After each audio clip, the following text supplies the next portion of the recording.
Kajian Islam. Assalamualaikum warahmatullahi wabarakatuh. Alhamdulillahi rabbil alamin. Wassalatu wassalamul atammanil akmalani ala al-mab'uthi rahmatan lil alamin. Wa ashhadu an la ilaha illallah wahdahu la syarikalah. Wa ashhadu anna Muhammadan abduhu wa rasuluh. Salawatu rabbi wa salamu alaihi wa ala alihi wa ashabihi. Wa man sara ala nahjihi wastanna bisunnatihi ila yaumiddin. Alhamdulillah, puji syukur kita haturkan kehadirat Allah Subhanahu wa taala. Dialah zat yang memberikan penjagaan bagi para hambanya.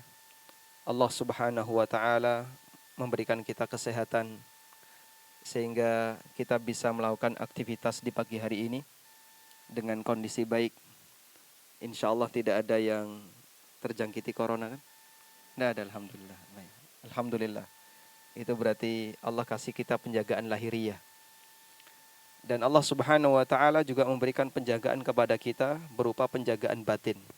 Allah jadikan kita sebagai muslim ahlu sunnah yang memiliki akidah yang lurus sesuai dengan apa yang diajarkan oleh Nabi SAW dan para sahabatnya.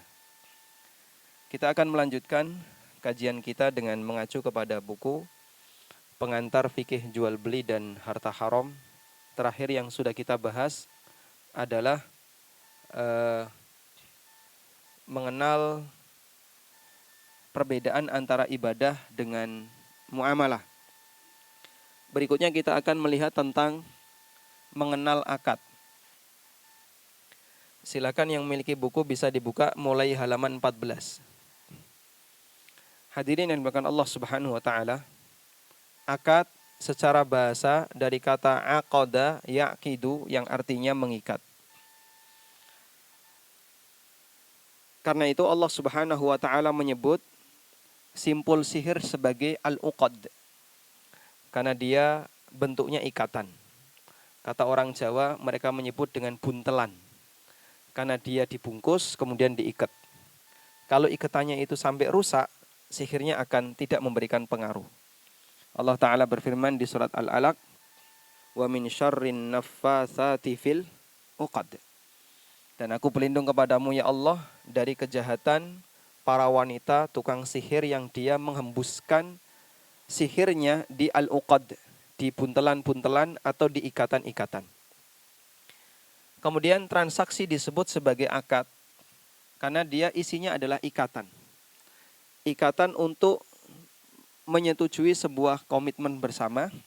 Kalau bentuknya jual beli berarti komitmen jual beli, kalau bentuknya sewa menyewa komitmen sewa menyewa dan seterusnya. Berdasarkan hal ini, berarti semua akad itu ada konsekuensinya. Dan itu jadi kaidah. Semua akad ada konsekuensi akad. Kalau ada akad yang tidak berlaku konsekuensinya, maka akad itu dianggap batal. Setiap akad harus ada konsekuensinya. Jika ada akad yang tidak diberlakukan konsekuensinya, maka akad itu dianggap batal. Sebagai contoh, ada orang yang menawarkan diri. Saya mau menikah, tapi dengan syarat selesai nikah, kita pisah selama-lamanya, nggak usah dinafkahi, nggak usah ada komunikasi, sampai mati. Berarti konsekuensi akadnya berlaku nggak? Tidak. Model seperti ini, sama halnya dia nggak nikah. Ketika tidak ada konsekuensinya, maka tidak berlaku akad yang dimaksudkan. Termasuk misalnya ada orang yang dia menawarkan akad jual beli. Rumah ini saya jual ke kamu. Tapi dengan satu syarat. Apa syaratnya? Saya boleh menempati rumah ini sampai mati. Tidak terjadi konsekuensi jual beli, yaitu perpindahan hak milik. Karena yang namanya kematian seseorang nggak bisa dipastikan. Lah kamu mau mati kapan? Tanggal berapa nanti tak catat biar masuk di program saya. Baik, karena itulah akad ketika tidak berlaku konsekuensinya, maka akad itu dianggap batal. Kenapa para ulama menyebut bahasanya nikah mut'ah itu tidak disebut nikah? Karena dalam pernikahan mut'ah itu tidak dilaksanakan konsekuensinya. Kita akan menikah, tapi 1 bulan otomatis cerai. Kalau boleh 1 bulan berarti boleh diajukan, sepekan cerai. Kalau boleh sepekan berarti boleh sehari cerai. bahkan boleh sejam 2 jam. Kita akad nikah jam 10 cerai. Makanya ini tidak disebut sebagai akad yang sah karena tidak berlaku konsekuensi akad nikah yang sebenarnya, yaitu menjalin dan membangun hubungan keluarga yang sifatnya permanen. Selanjutnya, kita akan melihat tentang macam-macam akad. Yang pertama, pembagian akad dilihat dari pengaruh dan konsekuensinya. Di sini dibagi menjadi 2, ada akad yang sah dan ada akad yang tidak sah. Apa itu akad yang sah? Akad yang sah adalah akad yang memberikan pengaruh dan konsekuensi. Semua akad yang berlaku pengaruh dan konsekuensinya berarti terhitung sebagai akad yang sah. Jadi begini, ada ibadah, ada muamalah. Sudah pernah kita sampaikan kemarin ya. Ibadah yang sah itu pengaruhnya adalah menggugurkan tugas dan tanggung jawab. Akad yang sah atau muamalah yang sah pengaruhnya adalah berlaku konsekuensinya. Contoh, ada orang sholat duhur dijamak dengan asar, jamak qashar. Pada waktu dia berada di Bandara Cengkareng. Pulang ke Jogja, pesawat jam 1. Selesai jamak qashar, dia langsung panggilan boarding, naik pesawat sampai Jogja jam 2. Asar jam 3. Rumahnya tetangga masjid. Ketika mendengar adzan asar, apakah dia harus sholat asar? Apakah dia harus mengulangi sholat asar? Kenapa tidak? Karena dia sudah mengerjakan sholat asar yang sah. Loh kan kamu tadi sholat asarnya 2 rakaat. Ya saya tadi 2 rakaat karena saya di posisi musafir. Sehingga saya boleh qashar. Dan karena sholat saya sah, maka saya tidak perlu mengulangi sholat. Dan mengulang seperti ini, jika tanpa sebab, boleh saja mengulang, tapi harus ada sebabnya. Kalau tanpa sebab hanya karena masalah keyakinan, saya kurang mantap tadi sholatnya, maka bisa jadi itu was-was dari setan. Tapi kalau karena sebab yang lain, oh saya di sini imam tetap. Nanti kalau nggak ada saya dicari, padahal saya tidak sedang safar, orang tahu kalau saya sudah di rumah. Sehingga Anda nanti sholat dengan niat sholat sunnah, maka yang seperti ini diperbolehkan. Termasuk juga ketika muamalah itu sah, maka berlaku konsekuensinya. Sehingga tidak perlu diulang. Ada sebagian orang yang pernah bertanya, Pak Ustadz boleh nggak ngulang akad nikah? Loh kenapa? Karena kakak saya itu bertahun-tahun nggak punya anak. Lalu dapat saran dari seseorang, coba kamu ulang akad nikahmu, biar nanti punya anak. Ini permainan namanya. Yang kayak gini tidak boleh. Sesuatu yang sudah sah tidak perlu diulang kecuali jika ada sebab. Kecuali kalau misalnya terjadi perceraian, kemudian sampai masa iddah belum dirujuk. Begitu selesai masa iddah bukan lagi suami istri. Ketika itu jika masih mau gabung maka wajib ngulang akad nikah. Sebaliknya akad yang tidak sah, ibadah yang tidak sah berarti belum menggugurkan kewajiban. Belum menggugurkan kewajiban dan tanggung jawab. Akad yang tidak sah berarti belum atau tidak berlaku konsekuensinya. Karena tidak sah berarti tidak diakui.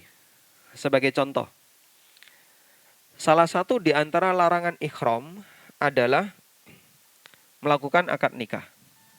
Nabi SAW pernah bersabda, la yankahul muhrimu walal yunkah. Orang yang sedang ihram tidak boleh menikahkan dan tidak boleh dinikahkan. Maka tidak boleh jadi wali ketika sedang ihram dan tidak boleh menjadi pengantin ketika sedang ihram. Orang yang melakukan pelanggaran dalam ihram itu hukumannya apa? Hukumannya apa? Wajib bayar fidyah.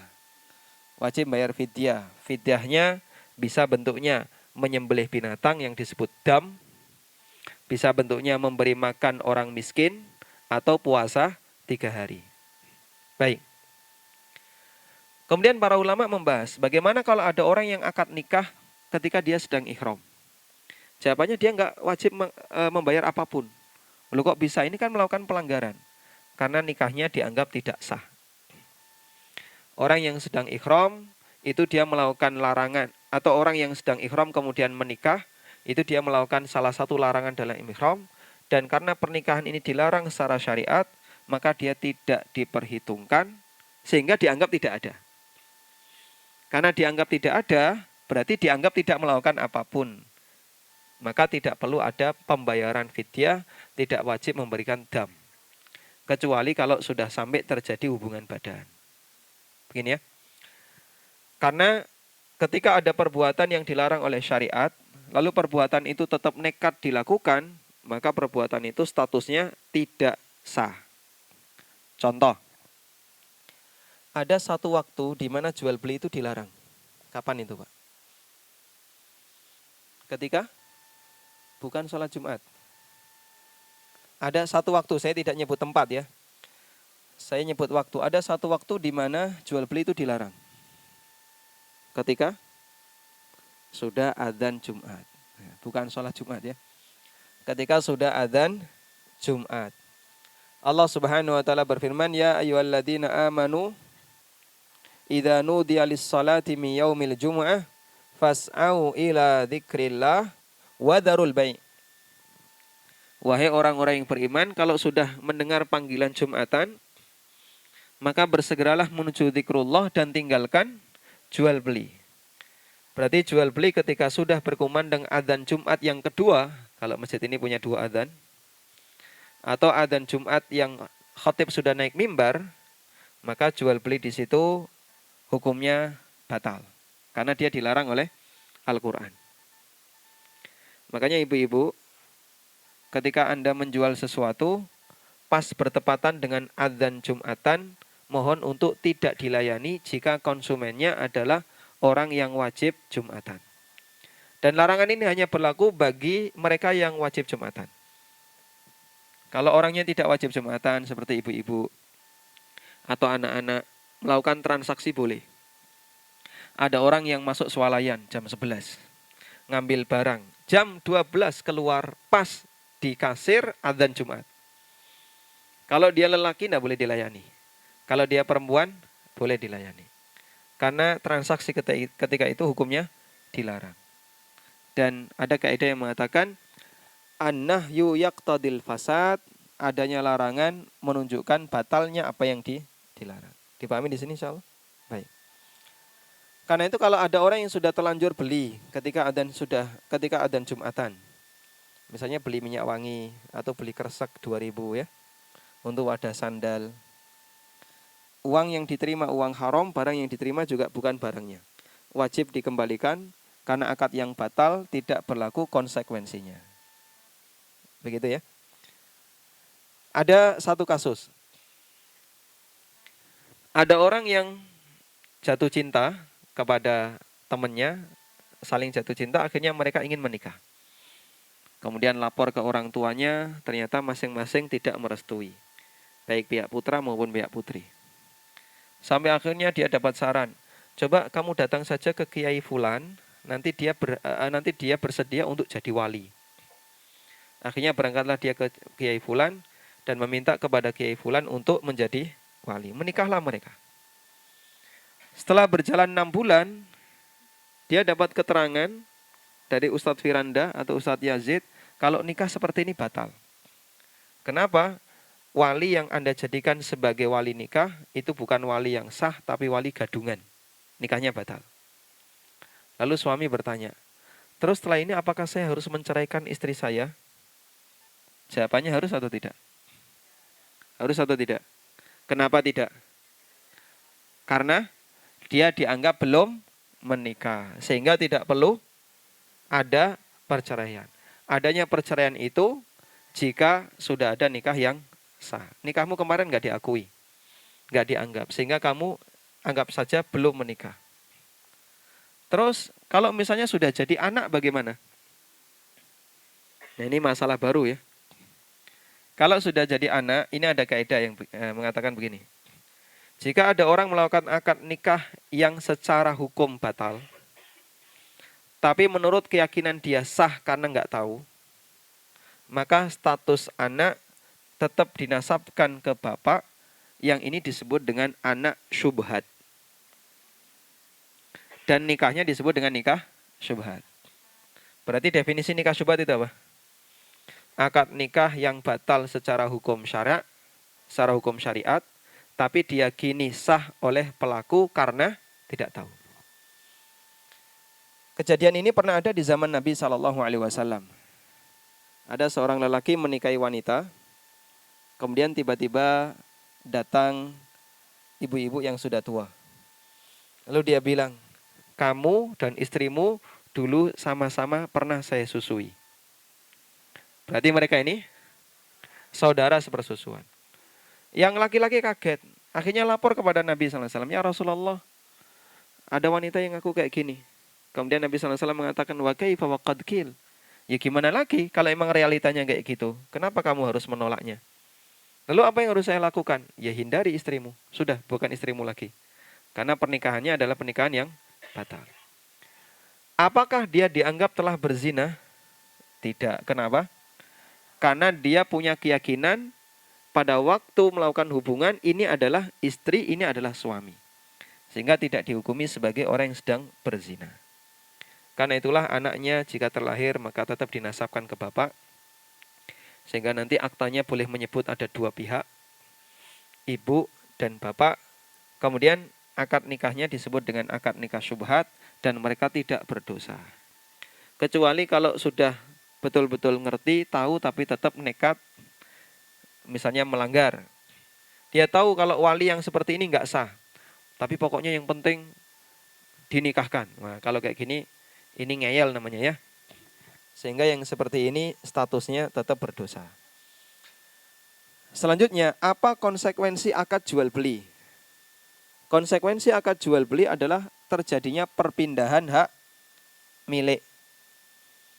Ini bisa dicatat ya. Konsekuensi akad jual beli adalah terjadinya perpindahan hak milik.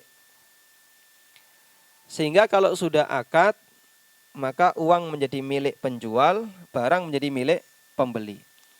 Meskipun keduanya belum serah terima. Saya ulang.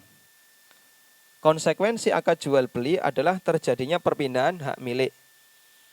Sehingga kalau sudah terjadi akad, terjadi perpindahan hak milik barang dan uang antara penjual dan pembeli meskipun belum terjadi serah terima. Baik, di sini saya sebutkan satu kasus di halaman 17. Saya bacakan kasusnya. Penjual dan wati telah melakukan akad terhadap barang A dengan harga 1 juta. Lalu wati izin pulang untuk mengambil uang. Di saat wati dalam perjalanan pulang, datang Pak Ijo menawar barang A ke penjual dan menawar dengan harga 1,5 juta. Bolehkah penjual menjualnya ke Pak Ijo? Jawabannya tidak boleh. Kenapa tidak boleh? Karena dia sudah melakukan akad dengan wati, meskipun belum dilakukan serah terima. Paham insyaallah? Baik. Ini kata kunci ya. Jika sudah dilakukan akad, maka terjadi perpindahan hak milik sehingga konsekuensinya apa? Uang yang ada di milik pembeli menjadi hak milik penjual, barang yang ada di tangan penjual menjadi milik pembeli. Meskipun belum dilakukan serah terima. Dalil tentang itu adalah peristiwa di bawah ini. Nabi SAW pernah melakukan perjalanan rombongan dengan para sahabat.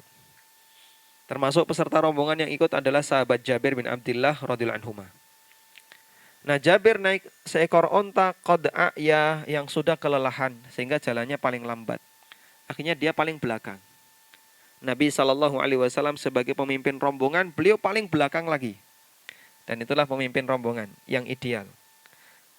Beliau akan berjalan paling belakang agar nanti bisa menyisir ke semua rombongannya barangkali kalau ada yang ketinggalan. Karena pemimpin rombongan nggak mungkin ditinggal.